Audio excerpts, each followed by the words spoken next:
நேற்றைய தினம்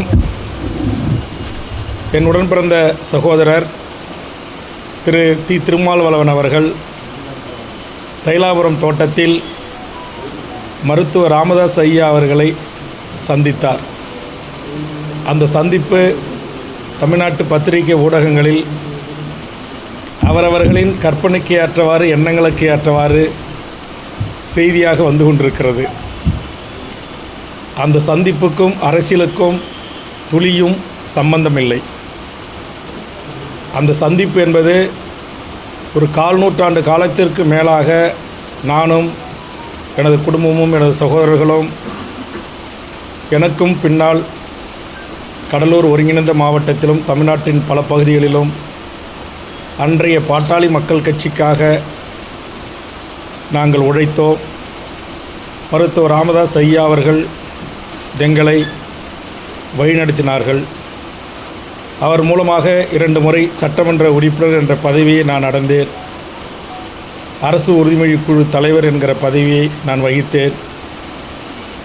மறைந்த மாண்புமிகு முதல்வர் கலைஞர், மறைந்த அம்மையார் ஜெயலலிதா போன்ற தமிழ்நாட்டின் ஆளுமைகளோடு நேரடியாக ஒரு பரிச்சயமும் பழக்கம் ஏற்படுவதற்கு காரணமாக இருந்தது பாட்டாளி மக்கள் கட்சி, மருத்துவர் ராமதாஸ் ஐயா.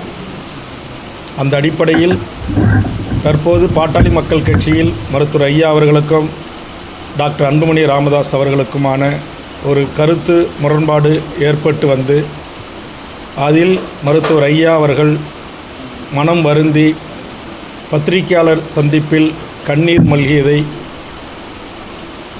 கண்ட என் கட்சியினுடைய பல நிர்வாகிகளும் நானும் எனது சகோதரர்களும் வருத்தமடைந்தோம்.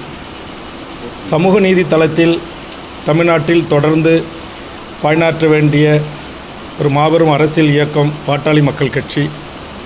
அந்த கட்சியில் இப்போது ஏற்பட்டிருக்கிற இந்த சிறு குழப்பங்கள் தீர வேண்டும் என்று மனதார நாங்கள் விரும்புகிறோம். அந்த அடிப்படையில் ஒரு மன வருத்தத்தில் இருந்த மருத்துவர் ஐயா அவர்களை என் சகோதரர் திருமாவளவன் அவர்கள் சந்தித்து, உங்களால் வளர்ந்தவர்கள், உங்களால் வளர்க்கப்பட்ட நாங்கள் இருக்கிறோம் ஐயா, கவலைப்படாதீர்கள் என்கிற ஒரு ஆறுதலை தெரிவித்து வந்திருக்கிறார். அவ்வளவுதான் இந்த சந்திப்பினுடைய காரணம். இதை தவிர வேறு ஒன்றும் இல்லை.